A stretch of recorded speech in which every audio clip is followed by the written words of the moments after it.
সেবা করছি। কিছুজন জানেন, কিছুজন জানেন না।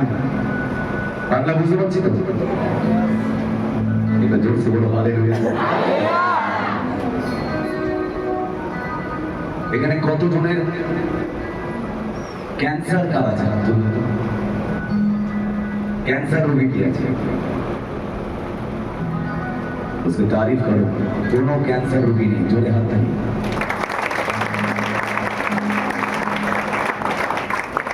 কিন্তু যে ভাই আপনার সামনে গান গাইছে পরমেশ্বর 2018 ক্যান্সারকে হারিয়ে দেবে। আমেন। শুধু ক্যান্সারকে নয়, আমি মৃত্যুকে দেখে এসেছি। কলকাতার টালিগঞ্জ বলে একটা জায়গা আছে। টালিগঞ্জ জানেন কেউ? টালিগঞ্জ কেউ গেছেন কখনো? হ্যাঁ, আপনি গেছেন। ওখানে একটা হাসপাতাল আছে বাঙর, কখনো গেছেন? দেখেছেন? ওই টালিগঞ্জ বাঙর হাসপাতালে 2018 2রা জানুয়ারি আমি হাসপাতালে ভর্তি হই এবং 7 তারিখে 7th জানুয়ারি 2018 7ই জানুয়ারি আমার লিভারে 4th গ্রেড ক্যান্সার ধরা পড়ে। তখন আমি যিশুর কথা শুনেছি, প্রভুর কথা। আমি যেতাম, এমনি চার্চে যেতাম, সব জায়গাতেই ছিলাম। তো চার্চ জিসাসকে কেউ খারাপ বলে না, কিন্তু যখন জিসাসের সত্য জানা যায়, সারা পৃথিবীর সমস্ত ধর্মের লোক দেখবেন 25 ডিসেম্বরে ক্যান্ডেল ধরায়, কেক কাটে, তাই না? কিন্তু যখন এই জিনিসটা এইটা যখন হাতে চলে আসে, তখন সবাই পরমেশ্বরের ইনকার করে দেন না, চাই না। কেন? কেক কাটা অবধি ঠিক আছে, যতক্ষণ কেক কাটবে ততক্ষণ বেস্ট। কিন্তু যখন এই বাইবেলটা দিয়ে দেবে আর বলবে অনেক কিছু ছাড়তে হবে, তখন বলে কেন ছাড়বো? তখন বলে কেন ছাড়বো? কারণ এই বাইবেল একমাত্র কেক নয়, ক্যান্ডেল নয়, क्रॉस नॉय। ये वचन ही आपको चुरा सकते हैं। आमीन। এই বচন আমাকে আপনাকে জীবিত করতে পারে। তাই বচন যখন আমার কাছে আসলো, আমি যখন হাসপাতালে ভর্তি হলাম, ডাক্তার আমার বাবাকে বলছে যে আপনার ছেলে কি করে? আমি by professionally Bengali film, Bangla যে সিনেমাগুলো হয়, ওই সিনেমায় মিউজিক ডিরেক্টর ছিলাম, গান লিখতাম, শুরু করতাম। আমার 4-5টা বাংলা ছবি রিলিজ আছে। কিন্তু যখন আমার বাবা বললো তো বেঙ্গলি ফিল্মে কাজ করে, এবার ডাক্তার ভেবে নিল বেঙ্গলি ফিল্মে কাজ মানে ওইসবও খায়। তখন ডাক্তার বলল লিভারের ক্যান্সারটা এমন জায়গায় হয়েছে যেটা আর কোনো বাঁচার চান্স নেই। আমি আপনাদের সত্যি বলছি, 8ই জানুয়ারি বিকাল 5টা থেকে 6টা আমাকে সবাই দেখতে আসছে।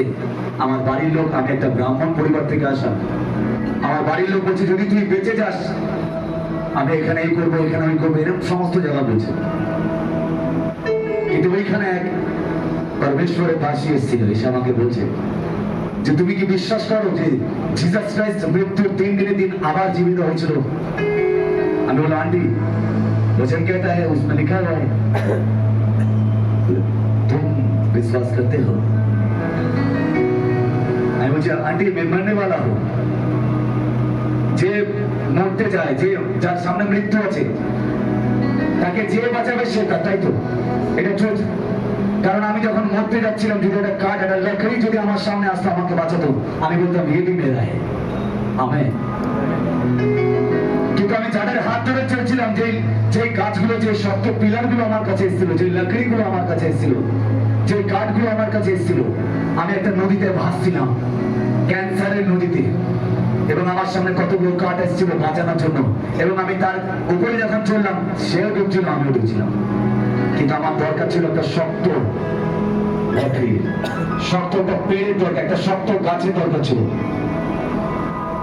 আর खुदाबंद कहता है यूहन्ना 10:10 में मैं आया हूँ ताकि तुम्हें जीवन मिल सके और बहुतायत के जीवन पा सके। आमीन। इस वचन के लिए एक बार जोर से तालियां।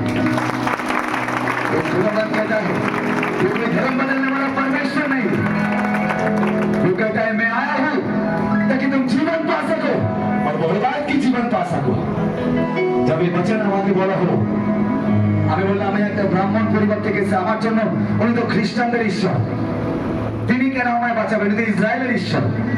তিনি আমায় বলছে, ওই আন্টি দেখো তো কোথায় এই বাইবেলের মধ্যে লেখা আছে যে জিসাস यीशु मसीह आए थे सिर्फ मसीह लोगों के लिए। আমি বলি, আন্টি এত বড় বাইবেলটা পড়ার জন্য এখন তো সময় নেই, কিছু এমন বুদ্ধি বলো যেটা আমি জানতে পারি যে জিসাস অল ওভার নেশনের জন্য এসেছিল। আমি উইকিপিডিয়া সার্চ করলাম, আর যখন সার্চ করে দেখলাম যে যিশু কার জন্য, কি লেখা আসলো জানেন গুগলে? Jesus is God. Amen, hallelujah. उसमें लिखा हुआ था वो परमेश्वर है, वो सभी के लिए आया है, आमेन। वो पूरे जाति के लिए आया है, आमेन। वही छुड़ाने वाला परमेश्वर है। वही वचन আমি বিশ্বাস করলাম। আমি যখন বিশ্বাস করলাম সময় চলে গেল, ডাক্তার আসলো, ডাক্তার এসে আমাকে একটা অরেঞ্জ কমলা রঙের পর্দা দিয়ে ঘিরে দিল, আমার অক্সিজেন মাস্ক খুলে নিল। আর দেখবেন হাসপাতালে ভর্তি হলে এরকম ইসিজি বিভিন্ন পাইপ লাগানো থাকে না, আমার শরীরে বিভিন্ন পাইপ বিভিন্ন নল লাগানো ছিল। আমি বিছানায় শুয়ে থাকতাম এইভাবে, আমি নড়তে পারতাম না, ডান দিক না বাঁ দিক। কেন জানেন? কারণ আমার লিভারটা এতটা বেড়ে গেছিল, ডাক্তার বলেছিল যে যদি বেশি নড়াচড়া করে তাহলে লিভার ব্লাস্ট হতে পারে। আমি বিছানায় পটি করতাম, বিছানায় টয়লেট করতাম, বিছানায় খেতাম, এবং এক একজনের সাহারা নিয়ে আমি উঠতে পারতাম। আমি নিজে উঠতে পারতাম না, কারণ আমার শরীরে কোনো শক্তি ছিল না। সেই সময় যখন वचन मेरे पास आए थे उस टाइम, और ডাক্তার যখন পর্দা দিয়ে আমায় ঘিরে দিল, আর আমার পাশ থেকে একটা নার্স আমার ডাক্তারকে বলছে, ডাক্তার বাবু ওকে আজকে কি ওষুধ দেবো? বলে আজকে কোনো ওষুধ দিও না, বাড়ির লোককে ফোন করো। বলে কেন? বলছে ওর লাস্ট দিন আছে। আমার বাবাকে ফোন করলো, বাবাকে ফোন করে বলছে যে আপনি রেডি থাকুন, আজ রাতে আপনার ছেলের কিছু হয়ে যেতে পারে। বলছে মানে? বলছে আপনার ছেলে আর কেমোথেরাপি, আমাকে 5টা কেমো দেওয়া হয়েছিল, আর কেমো নিতে পারছে না, অক্সিজেন চলছে না, ওর আজ রাতে অ্যাটাক হতে পারে। আমার বাবা বাড়িতে কাউকে বলেনি যে তার ছেলে আজ সেই রাতে মারা যাবে। আর দেখবেন বাংলার হাসপাতালের অপোজিটে যখন কেউ মারা যায়, মরার গাড়ি থাকে, দেখেছেন কাঁচের গাড়িগুলো যেখানে শ্মশানে নিয়ে যায়? বাবা ওই গাড়িগুলো দেখছিল যে কোন গাড়িটা করে আমায় নিয়ে যাবে। তার একমাত্র ছেলে অ্যাটলিস্ট মরার সময় তার ডেড বডি যাতে ভালো করে নিয়ে যেতে পারে। বাবা রেডি ছিল আমি মরবো বলে, বাবা বাড়িতে কাউকে বলেনি। সে রাতে রাত্রি 12:30 বাজে, 12:35 রাত্রেবেলা আমার এইখানটায় বুকের মাঝখানে একটা যন্ত্রণা, পেইন শুরু হয়। এত জোরে যন্ত্রণা হয় আমি নিঃশ্বাস নিতে পারছিলাম না, এরকম করছি, এরকম আর করতে পারছিলাম না। আমি 15-20 মিনিট নিঃশ্বাস না নিতে পেরে ওখানেই অজ্ঞান হয়ে যাই। তারপরে কি হয়েছে আমার মনে নেই, কিন্তু তারপর যেটা আমি দেখি, এখানে অনেকের তো বিশ্বাস হবে না, কিন্তু আমি দেখেছি বলে বলছি, ধন্য তাহারা, धन्य है वो लोग जो इस वचन पे विश्वास रखता है, आमीन। और वो वचन कहता है जो उस पर विश्वास रखेगा वो मौत नहीं देखेगा। वो मुर्दा चीजों को जिलाने वाला परमेश्वर है। वो बंजर जमीन में फ्रूट फसल उगाने वाला परमेश्वर है। কি বলো জানেন? আমি বিছানায় শুয়ে আছি, আমার ফিল হলো যে আমার রাইট শোল্ডারে এইখানটা একটা হাতের পাঞ্জা এসে বললো এইখানটায়, এবং যখন বললো আমি জাস্ট চোখটা খুললাম,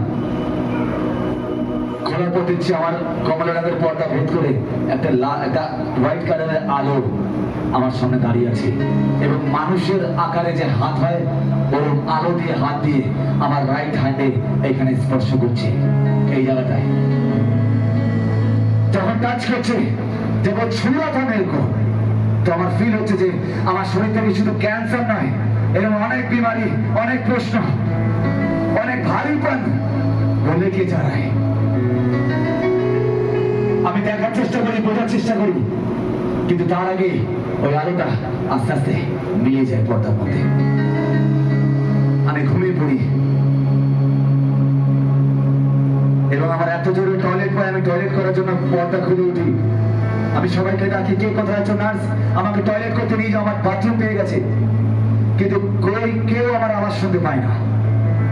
তারপর আমি নিজে উঠে ওই পর্দার ক্লিপটা যখন খুললাম, দেখি একটা নার্স ওখান থেকে যাচ্ছে এবং আমার দেখে ও পালিয়ে যায়। কেন জানেন? কারণ ডাক্তার জানতো সেটাতে আমি মারা গেছিলাম। তার ডেথ সার্টিফিকেট লিখছিল, কি করে মুর্দা ব্যক্তি জিন্দা হয়ে বসে আছে। ডাক্তারকে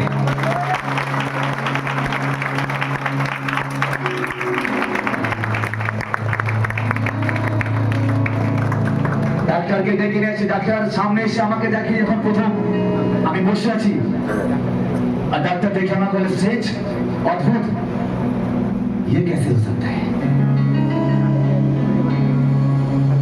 मेरे पापा को फोन किया उस टाइम डॉक्टर और बोले कि आ जाओ। तो पापा को फोन आने के टाइम वो निश्चित हो गए थे कि मेरे बेटा और इस जगत में नहीं है। वो रोड के हॉस्पिटल में आ रहे थे उस टाइम। যখন কাঁদতে কাঁদতে আমার বাবা হাসপাতালে ঢুকছে, আর আমার বেডটা ছিল একদম ঢুকেই প্রথম ডান দিকে 4 নম্বর বেড আমার ছিল। আমার বাবা যখন প্রথম ঢুকে আমায় দেখে না, কেন বাবা জানতো আমি মারা গেছি। ডাক্তারের কাছে গেছে কাঁদতে কাঁদতে। ডাক্তার আমার বাবাকে ঘুরিয়ে বলে, ওই দেখুন আপনার ছেলে। বাবা ভেবেছিল আমার ডেড বডি দেখবে, কিন্তু বাবা যখন আমার দিকে ঘুরলো, দেখলো আমি জিন্দা অবস্থায় বসে বসে খাবার খাচ্ছি। হালেলুয়া।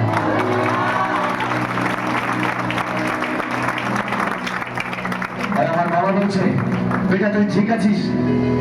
আমি বললাম, হ্যাঁ বাবা আমি ঠিক আছি। আর বাবাকে বলছে সেই ডাক্তার, আপনার ছেলে কি করে? বলে গান বাজনা করে। বলে, না না এমনি কোথায় যায়? বলছে ও মাঝে সাঝে চার্চে যায়। আর ওই ডাক্তারের যে স্ত্রী ছিল সে क्रिश्चियन ছিল। और डॉक्टर को मालूम था, क्या मालूम था कि जिंदा परमेश्वर इस जगत में और कोई नहीं है, एकमात्र खुदावन यीशु मसीह। आमीन आमीन। एक जोर से तारीफ करो।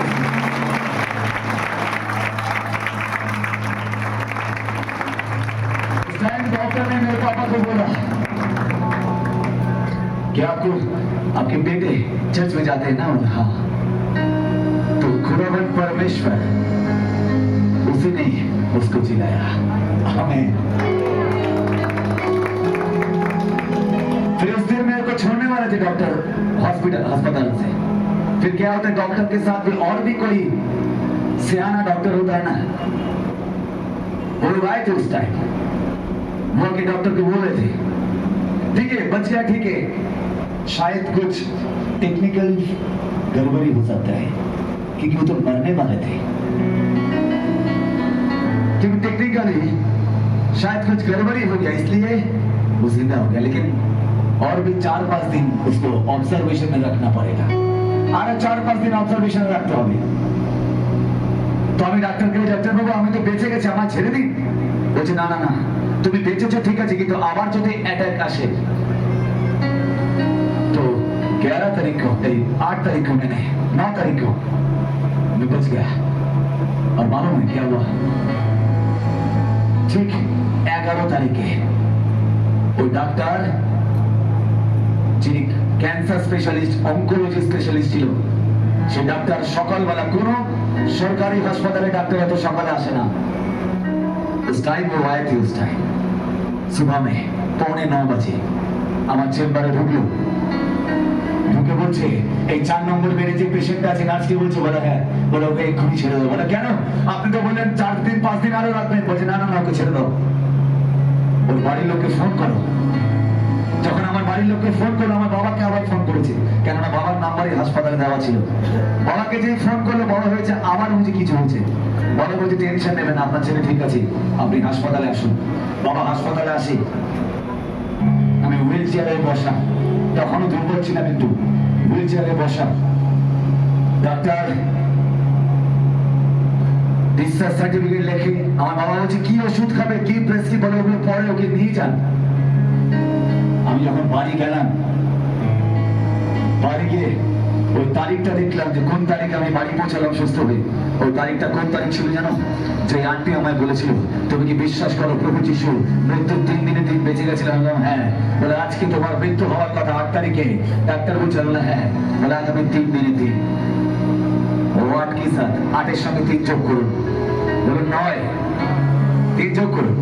বলে 9, 10, 11, 9, 10, 11। ठीक 11 तारीख को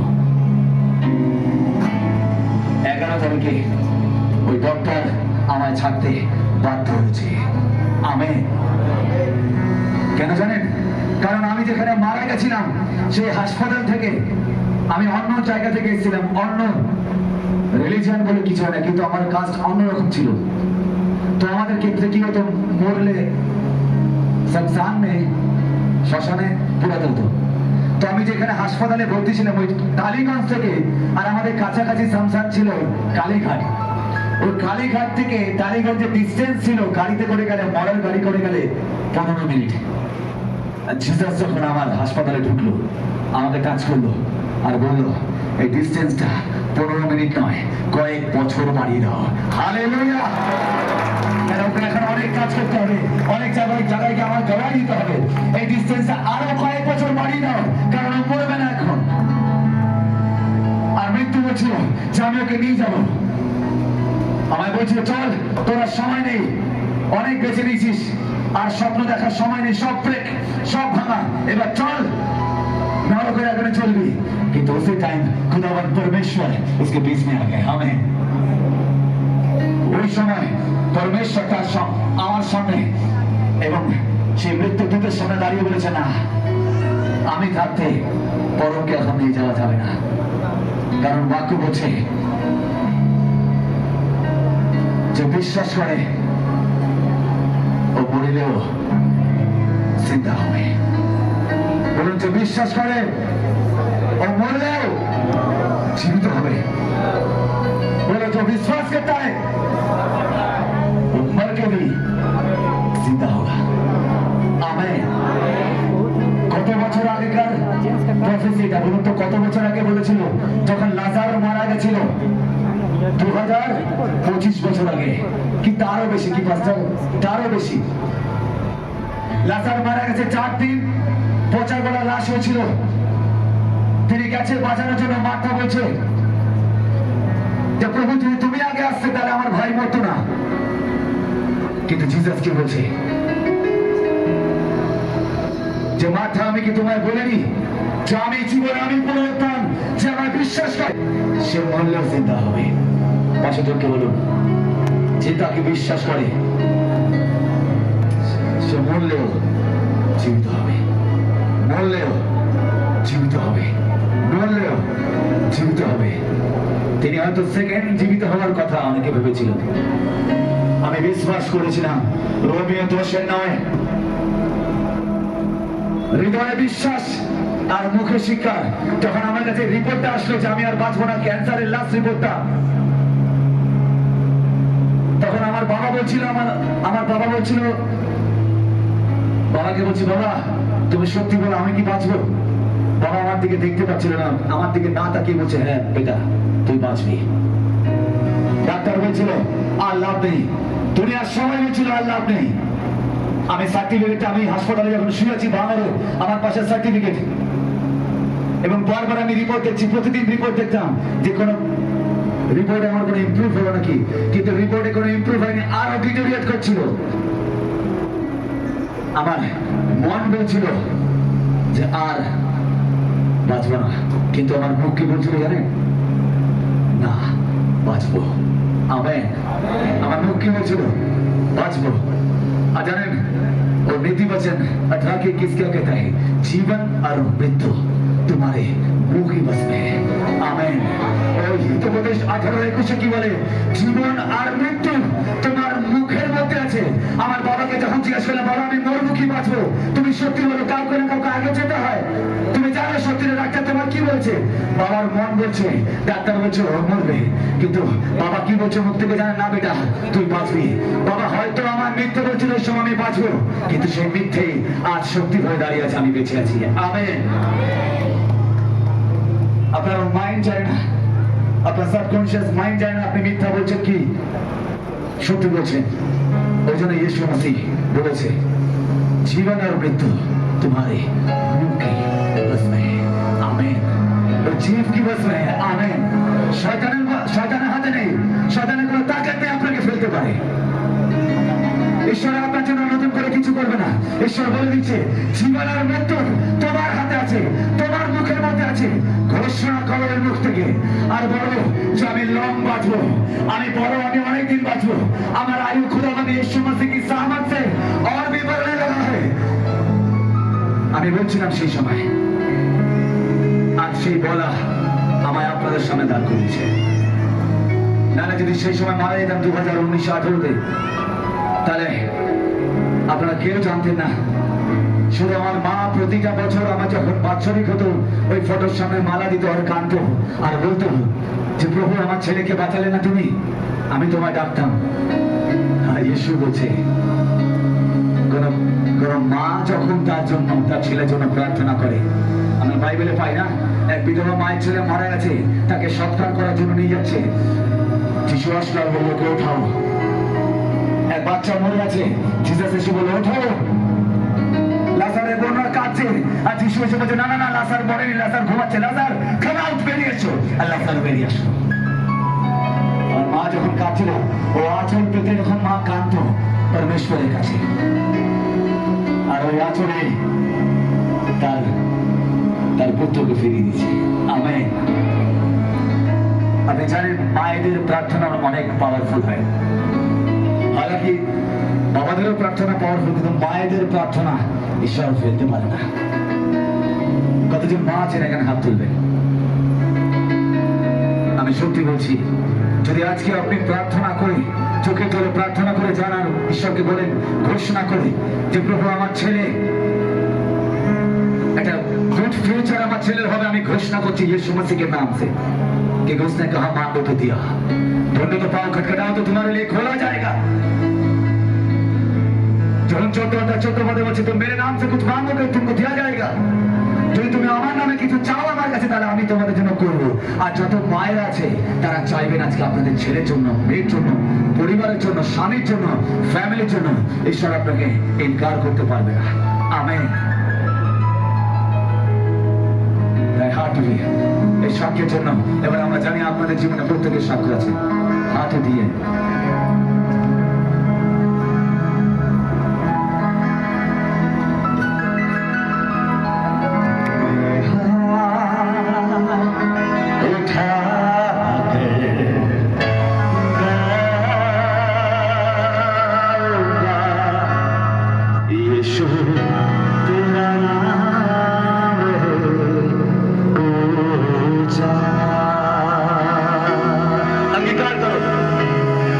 तारीफ करते हुए अंगीकार करो। उठा कर गाऊंगा यीशु, सब मिलके एक साथ যারা জানাই গানটা তারা হাত উঠে আমার সঙ্গে বলবো, হাত উঠা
ঈশ্বর শুধু আমাদেরকে স্বর্গে নিয়ে গিয়ে স্বর্গরাজ্য দেখাবে।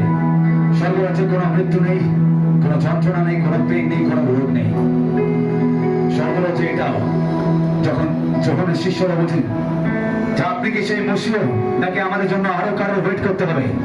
আর জিসাস তার শিষ্যদের বললো, যখন শিষ্যদেরকে বলছে যা যেটা দেখছো সেটা বলো। খঞ্জ চলছে, বোবা বলছে, অন্ধ দেখতে পাচ্ছে, মৃত জীবিত হচ্ছে, এটাই স্বর্গরাজ্য। তাই আমরা জীবিত হচ্ছি, এটাই স্বর্গরাজ্য। আমেন। ওখানে তো ইটারনাল লাইফ, ওখানে জীবনে উসপার মে और इधर में भी এখানেও ওর নজারা আমরা দেখতে পাবো। তাই প্রতিদিন তার বিশ্বাস যোগ্যতা দেখবো। শুধু এই না যে তিনি আমাদের স্বর্গে নিয়ে যাবেন, যে ঈশ্বর এখানে আমাদেরকে আনন্দ রাখতে পারবে না, সেই ঈশ্বর আমাদের স্বর্গে নেবে বিশ্বাস করবো কি করে? তিনি বলেছে আমি তোমার শুধু জীবন নয়, বড়দায় কি জীবন দুর্গা আমি তুঝে। আমেন। আমি তোমার শুধু জীবন নয়, জীবনের উপচয় দেবো। এখানেই তিনি স্বর্গরাজ্যের নজারা দেখাবে। রোগ থেকে সুস্থ করে, খঞ্জকে চালিয়ে, বোবাকে বলিয়ে, অন্ধকে দেখিয়ে, বিচ্ছেদকে সম্পর্কে এনে, অভাবের অভাব মিটিয়ে তার করুণা ভালাই আমরা প্রতিদিন দেখবো। এটাই স্বর্গরাজ্য। তাই হাত উঠি বলি শেষবার, করুণা ভালাই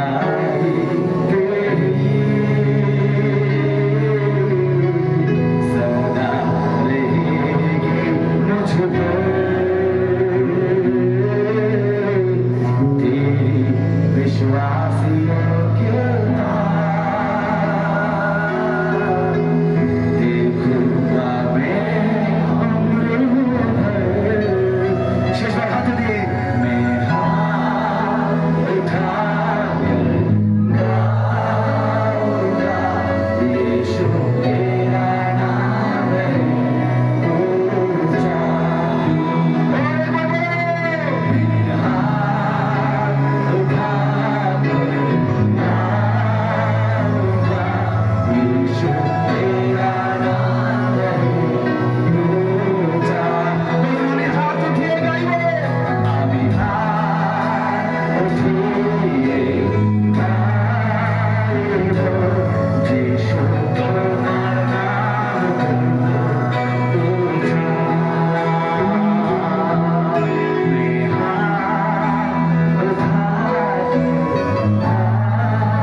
प्रभु आपको धन्यवाद।